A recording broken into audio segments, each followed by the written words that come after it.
아멘. 요즘 코로나19에 대하여 말하지 않는 곳이 없습니다. 설교 때마다 코로나 이야기를 합니다.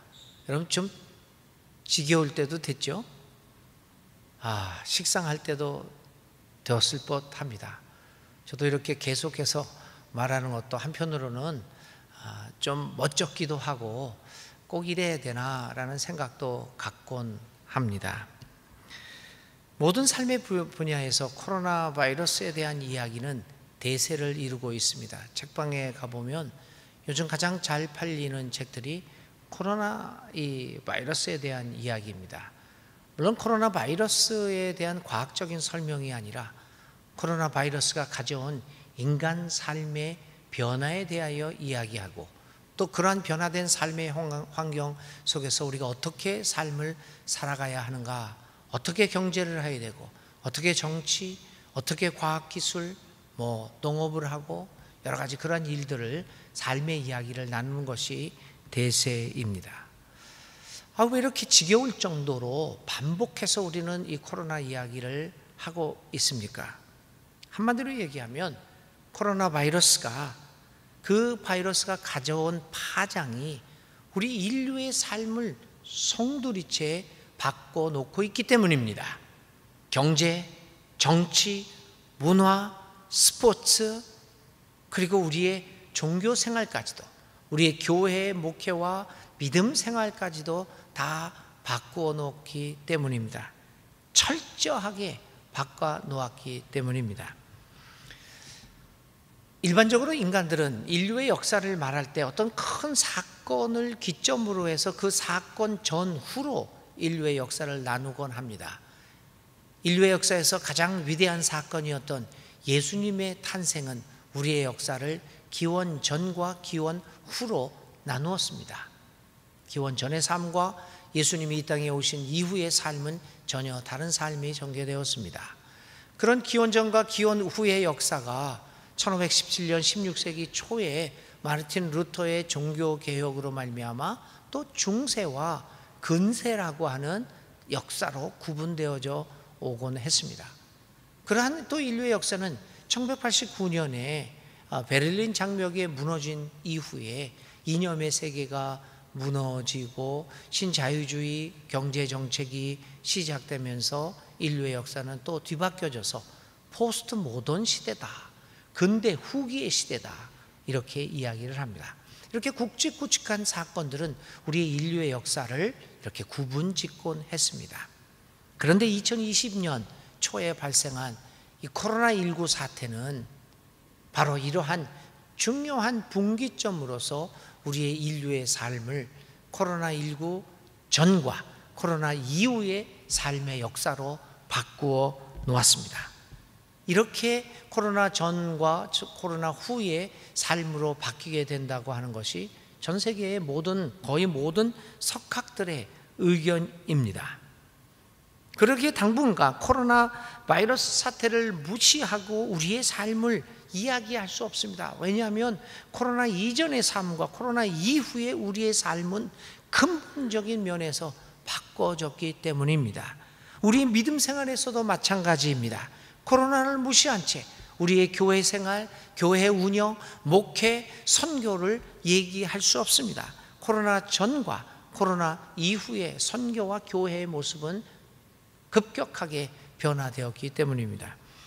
여러분, 최근 그 프로야구가 다시 시작돼서, 프로야구 요즘 보셨습니까? 우리의 사랑하는 팀 기아 경기 좀 보셨나요? 네, TV를 통해서 보시죠. 이런 일이 어디 있습니까? 관중이 없는 스포츠, 선수들도 관중이 하나 없는데 아무렇지 않게 경기를 합니다. 이게 상상할 수 없는 삶이죠. 우리 예배도 마찬가지입니다. 사회적 거리를 유지하면서 이렇게 예배를 드리는 건 전혀 생각지도 못했던 일들이었습니다.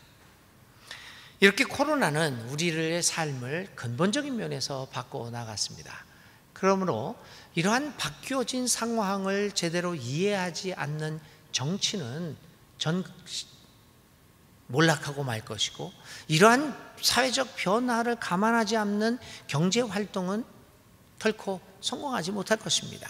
마찬가지로 교회도 목회도 이러한 변화된 삶의 환경을, 컨텍스트를 그대로 잘 감안해서 거기서 어떻게 우리가 대처해 나가야 하는가를 진지하게 의논하지 않으면 과연 어떻게 될까, 참 여러 가지 의문이 많이 생기는 시대를 살고 있습니다. 지난 목요일 날 저는 어떤 모임에 참여해서 공부를 하게 되었는데요.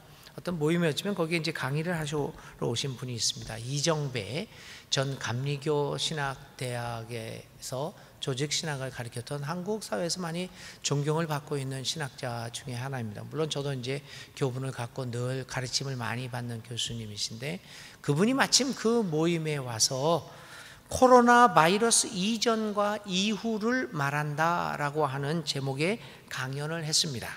여러 이야기를 했는데 그가 코로나 바이러스가 가져올 파장 4가지 현상을 정리해서 우리에게 소개를 했습니다. 굉장히 우리와 관련이 있는 이야기에 좀 소개를 해보려고 합니다. 그분은 4가지 현상을 탈이라고 하는 말로 표현했습니다.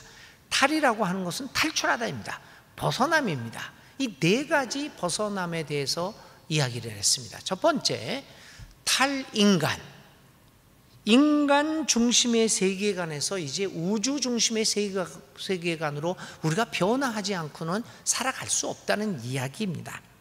이것은 이제는 진정한 인간이 무엇인가, 우리는 누구인가 라고 하는 질문을 새롭게 던져야 한다는 의미입니다. 지금까지 서구 기독교 세계관은 인간을 만물의 영장이라고 말해왔습니다. 영장이 뭡니까? 영묘한 힘을 가진 우두머리다. 그러니까 인간은 만물의 우두머리, 만물의 주인이라고 우리는 생각해 왔습니다. 그것이 서구 세계관이 우리에게 가르쳐 준 것입니다. 물론 서구의 세계관은 기독교와 깊은 연관을 맺고 있죠. 기독교가 가르쳤던 세계관이, 인간론이 바로 만물의 영장입니다. 그래서 우리는 이 세상을 다스리기 위해서 만들어졌기 때문에 자연을 착취하면서 자연의 아픔과 자연의 희생은 전혀 생각하지 않았습니다. 왜냐하면 만물의 영장인 인간을 중심으로 이 세계가 구성되어 왔다고 생각했기 때문입니다. 그것이 서구 기독교가 가르쳐줬던 세계관입니다. 그런데 여러분, 우리가 한 가지 기억할 게 있습니다. 서구 기독교가 가르쳐줬던 어떤 그런 개념들이 반드시 성경적이다라고 하는 것은 아닙니다. 성경적인 가르침과 진짜 본질과 진리와 어쩜 그렇게 가르친가는 좀 상반되는 것도 있기는 합니다. 하여간 기독교 세계관은 인간을 모든 우주 세계와 구별된 존재로 생각했습니다. 우리는 자연과 다르다. 그런데 코로나 바이러스는 인간도 자연의 일부임을 가르쳐 주었습니다. 그것뿐만 아니라 코로나 바이러스로 인한 재앙이라는 것이 결국 인간은 만물의 영장이라고 하는 생각으로부터 이런 재앙이 몰아닥쳤음을 우리에게 가르쳐 주었습니다. 그래서 이제는 탈인간입니다.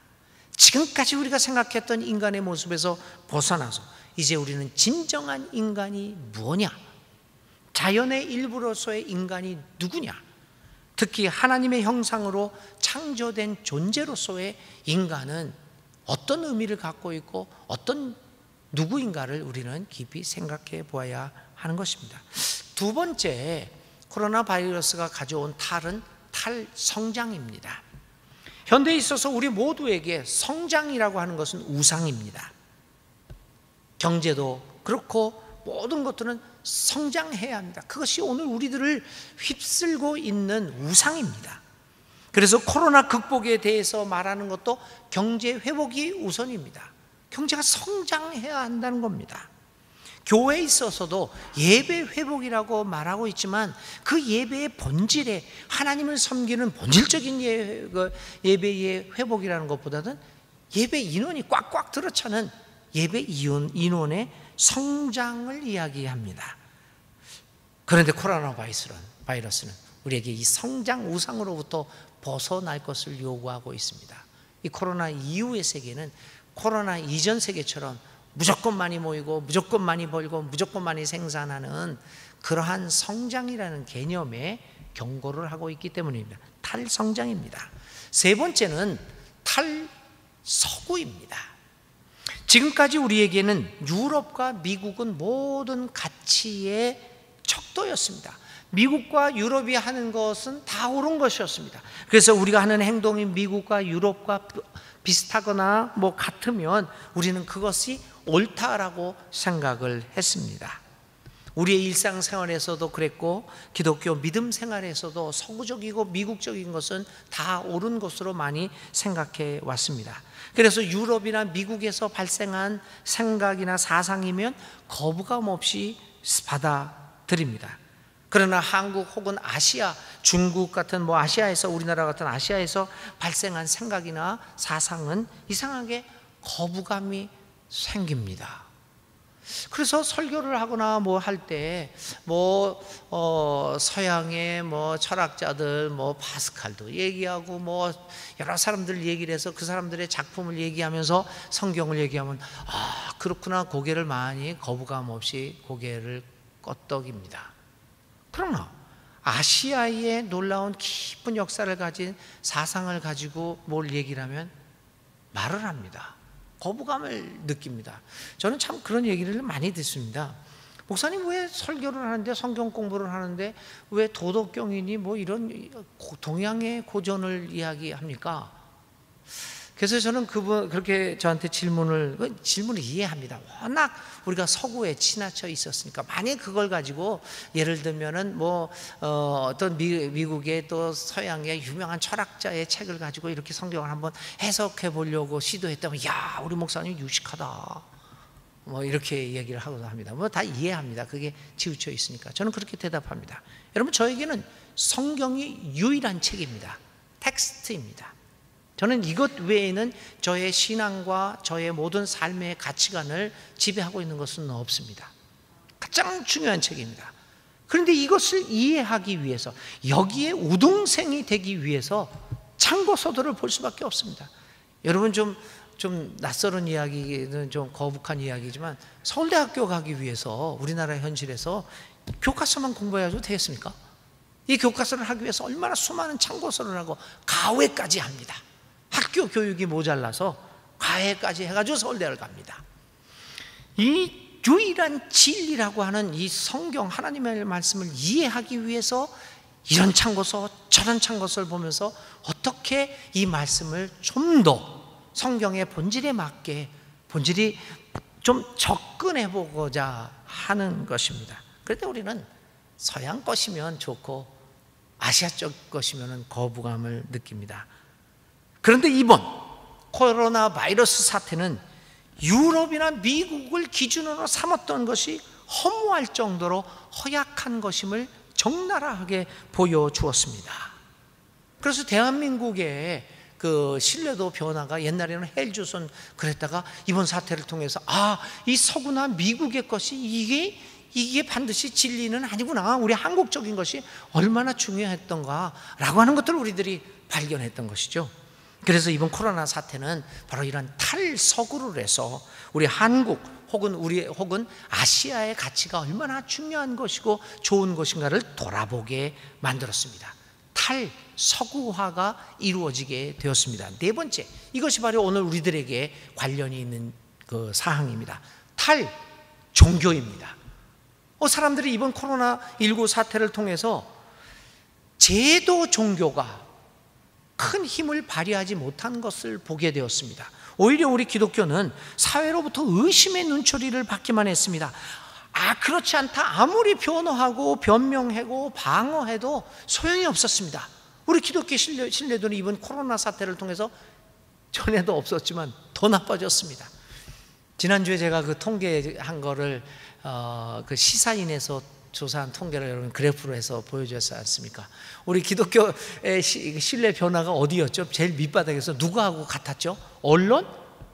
그리고 미통당하고 같아요. 이럴 수가 있습니까? 아무리 변호해도 소용이 없었습니다.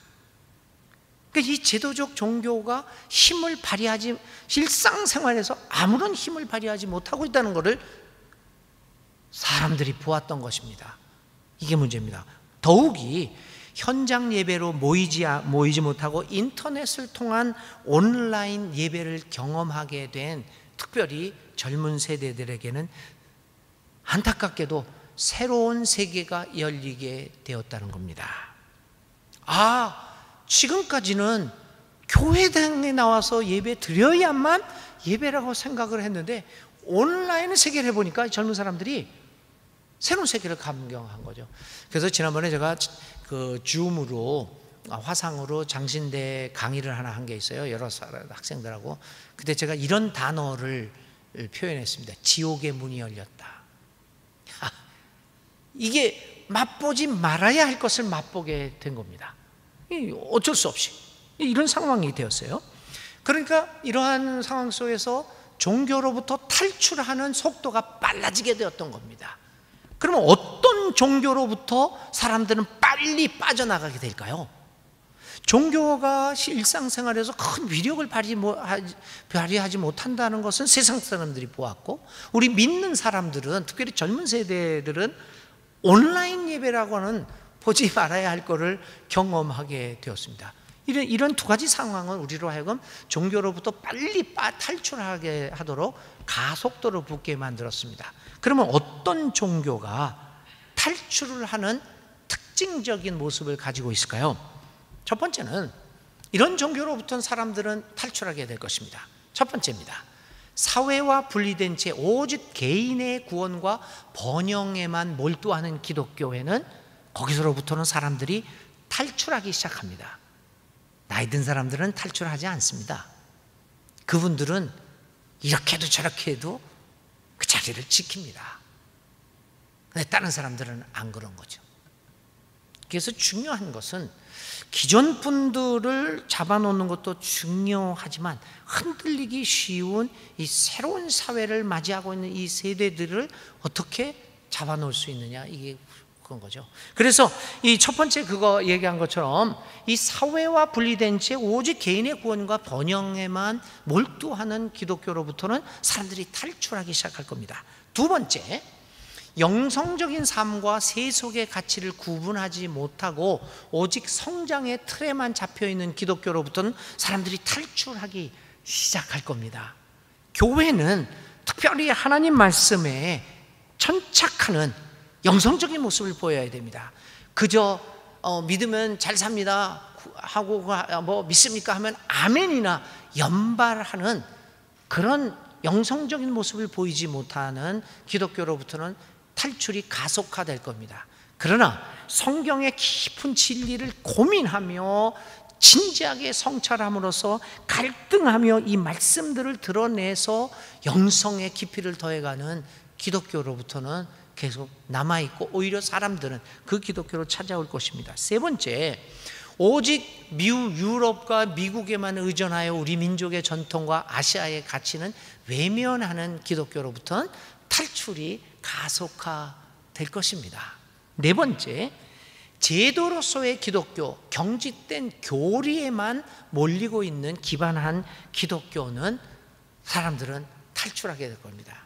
아까도 말씀드렸지만 많은 교리 가르침이 사실 그 당시에 수백 년 전의 상황에서 해석한 것들을 만들어 놓은 게 교리입니다. 근데 여러 가지 상황이 바뀌면서 인간의 두뇌도 바뀌고 여기에 따라서 성경을 해석하는 새로운 모습들이 나오는데 그거는 적용하지 못하고 수백 년 전, 아니 1000년 전, 2000년 전의 사람들이 얘기한 것만 진리라고 매달려 있는 기독교로부터는 탈출이 계속되어질 겁니다.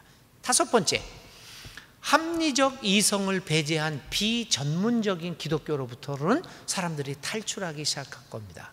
예를 들면 정광훈 같은 사람들이죠.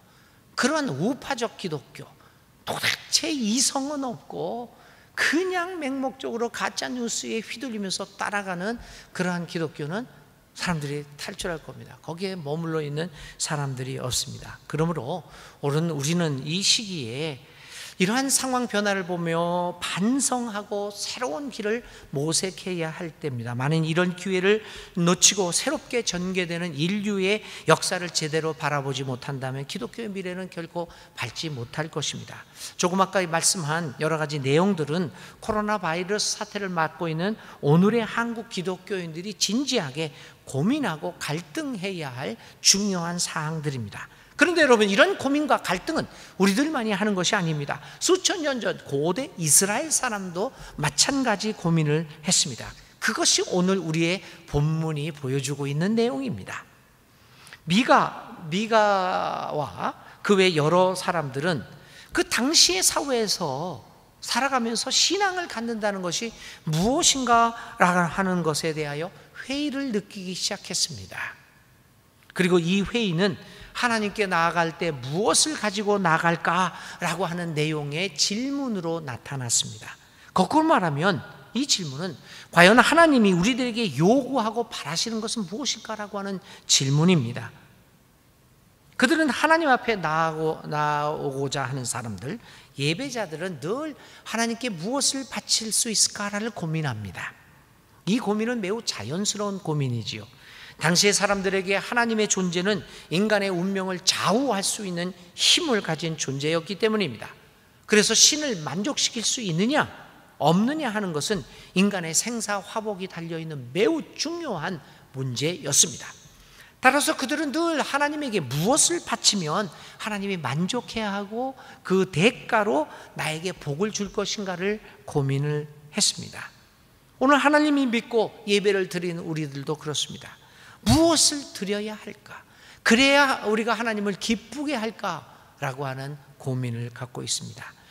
그래서 그 당시의 사람들은 이 고민 속에서 어떤 것들을 하나님께 바쳤을까요? 미가서 6장 6절은 그 당시에 사람들이 생각했던 하나님께 바친 것들이 무엇인가 하는 것을 열거하고 있습니다.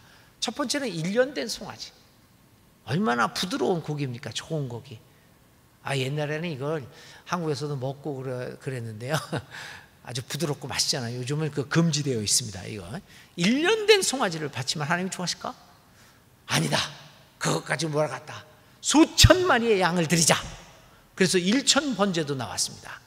1,000번제라고 하는 것은 1,000번 제사를 드렸다는 것이 아니라 1,000마리의 소를 한꺼번에 바친 겁니다. 와, 많은 걸 좋아하지 않을까 하나님이? 그래서 수천 마리의 양을 드립니다. 아니야, 이런 걸 드리면 어떨까? 올리브 기름을 드립니다. 얼마나 기름이 귀합니까? 올리브 기름을 드리면 하나님 만족할까? 네 번째는 아니야, 이것도 안 돼. 내 맏아들을 드리자. 맏아들을 드립니다. 그것도 부족해서 몸의 열매를 드립니다. 내 자신을 드렸습니다. 이렇게 많은 것들을 리스트 속에서 이 사람들은 하나님이 좋아할까 이거를 바쳤습니다. 얼마나 정성스럽게 바쳤을 것입니까? 그런데 이 사람들이 이러한 물건들을 바치면서 무언가 마음에 꺼림직한 것들이 있었습니다. 자, 우리들이 드리는데 하나님이 우리가 드리는 1년 된 송아지를 비롯해서 내 몸의 열매까지도 내가 드렸는데 하나님이 그렇게 좋아하는 것 같지 않다라는 느낌을 받았습니다. 그래서 그들은 오늘 이 본문에서 절규하는 겁니까? 하나님, 내가 1년 된 송아지를 드렸지 않습니까? 그 보들보들한 거. 아니, 그것도 아닐 것 같아서 수천 마리의 소와 양을 드리지 않았습니까? 그것도 모자라서 내 맏아들 나까지 드렸는데 당신은 만족해야 하는 것 같지 않습니다. 주님, 도대체 내가 뭘 해야 당신이 만족하겠습니까? 이렇게 외치는 거죠. 다 드렸는데 이건 뭔가 교감이 없습니다. 이에 대하여 예언자는 이야기합니다. 너희들이 바친 것이 잘못 바쳤도다. 그것은 이방 신들이 구하는 것이라고 답변합니다. 하나님은 송아지도 수천 마리의 양도 필요한 그러한 존재가 아니다라고 얘기합니다. 이 말은 정말 우리들을 답답하게 합니다. 우리는 송치도 1년 된 송아지도 바쳤고 뭐 수천 마리 양도 받고, 아니 나까지 바쳤는데 도대체 여러분들 어떻게 해야 하나님이 만족하십니까? 코로나를 무릅쓰고 감염이 위험이 있더라도 다닥다닥 붙여서 그래가지고 코로나가 걸려서 혹시 내가 목숨을 잃더라도 순교의 각오로 나와야 하나님이 만족하시는 걸까요? 우리들의 끝없는 헌신과 헌물, 집까지 팔아서 여기다 바치는 것을 원할까요? 도대체 무엇을 원할까요? 여러분, 도대체 하나님은 무엇을 바라시면서 우리를 구원해 주시고 우리를 자신의 자녀로 삼아 주신 것일까요? 우리들의 고민입니다. 그때 당시의 사람들의 고민이었습니다. 마가는 이에 대하여 매우 경쾌한 답변을 주십니다. 이 사람아, 너 왜 이렇게 고민하고 있니? 내가 이미 너에게 내가 좋아하는 것이 무엇인지를 이미 말했지 않느냐? 내가 너에게 왜 고민하느냐? 내가 너에게 이미 말했지 않느냐? 너에게 이미 말한 것은 공의사랑, 공의실천, 자비사랑, 겸손히 하나님께 동행하는 것, 내가 이미 너한테 말했지 않느냐? 이렇게 얘기합니다. 코로나 바이러스는 우리로 하여금 이런 의미에서 진정한 종교는 무엇인가를 생각하게 만들었습니다. 진정으로 예수님을 따라 살아가는 의미가 무엇인가를 진지하게 성찰하게 만들었습니다. 신앙이 무엇입니까? 신앙의 진수는 하나님의 뜻을 따라 바르게 우리의 삶을 살아가는 것입니다. 흔히 사람들은 예배, 헌물과 금식을 통하여 하나님을 기쁘시게 할 수 있다고 생각하곤 합니다. 그래서 이스라엘 백성들은 하나님이 기뻐하실 거라고 생각하는 제물들을 바쳤습니다. 절기마다 제사를 드리는 데 열심을 다합니다. 하지만 하나님은 정작 헛된 제물을 다시는 가져오지 말라고 하십니다. 바른 일상생활에서 바른 삶을 살지 못하면서 가져오는 제물은 나는 오히려 역겹다. 그러니 가져오지 말라라고 얘기합니다. 이사야 1장 11절 이하의 말씀입니다. 금식도 그렇습니다. 이사야는 이사야서 58장에서 금식에 대한 이야기를 합니다. 당시 이스라엘 사람들은 머리를 갈대처럼 숙이고, 그 사람들은 참 그렇게 했죠. 금식을 할 때는요. 그래서 예수님께서 비판하신 거 아닙니까? 금식할 때 그렇게 남한테 보이지 말라. 이게 보이게 되어 있습니다. 고개를 들지 못합니다. 갈대처럼 이렇게 숙여야 합니다. 걸을 때도 앉아있을 때도 이렇게 숙여야 합니다. 사람이 딱 보면 저 사람 금식하는구나, 이게 알게 됩니다. 그러니까 그거 하지 말라고 그러는 거죠. 갈대처럼 숙이고 굵은 베옷을 입고 어떤 때는 재를 뒤집어 쓰기도 하고 재더미 위에 앉아서 금식을 했습니다. 그렇게 하지 말라, 이렇게 얘기합니다. 그 모습을 한마디로 바르게 살지 못하면서 금식을 하는 그들에게 이사야는 그런 금식은 하나님이 기뻐하지 않는다라고 비판을 했습니다. 그리고 하나님이 기뻐하는 금식의 내용에 대해서 다음과 같이 이야기합니다. 부당한 결박을 풀어주는 것, 멍에의 줄을 끊어주는 것, 압제받는 사람을 놓아주는 것, 모든 멍에를 꺾어버리는 것, 굶주린 사람에게 먹거리를 나누어주는 것, 또도는 불쌍한 사람을 집에 맞아들이는 것, 헐벗은 사람을 보았을 때 그에게 옷을 입혀주는 것, 고륙을, 그러니까 나에게 도움을 청하는 친척이죠. 그것을 피하여 숨지 않는 것. 리스트를 전체를 보여줄 수 있습니까? 따로따로 말고요. 그 리스트 전체. 참 여기서 우리가 리스트를 보면 부당한 결박을 풀어주는 것, 멍에의 줄을 풀어주는 것, 옷을 입혀주고 먹거리를 나눠주는 것, 이런 것들을 잠깐 살펴보니까 우리가 일상적으로 생각하는 종교 행위가 아닙니다. 그렇지 않습니까? 좀 리스트가 이상하지 않습니까? 아니, 하나님이 기뻐하시는 것들이, 기뻐하는 금식하면서 철야 기도를 해라, 그 다음에 3일 동안 쉬지 않고 기도해라, 아니면 성경을 그 금식하는 동안 통독해라, 이런 것들을 그런 리스트를 기뻐하실 거라고 그러는데, 이 리스트 그거 없어요? 전체 나온 거? 이 리스트들은 가만 보니까 종교적인 게 하나도 없습니다. 의외입니다. 이러한 사실은 우리 모두를 당황하게 만듭니다.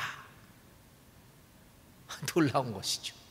미가 선지자도 오늘의 말씀에서 하나님이 기뻐하시는 것을 공의실천, 정의실천, 자비사랑, 하나님과 겸손히 동행하는 것, 이 세 개도 보니까 우리가 일상적으로 하는 종교 행위는 아닙니다.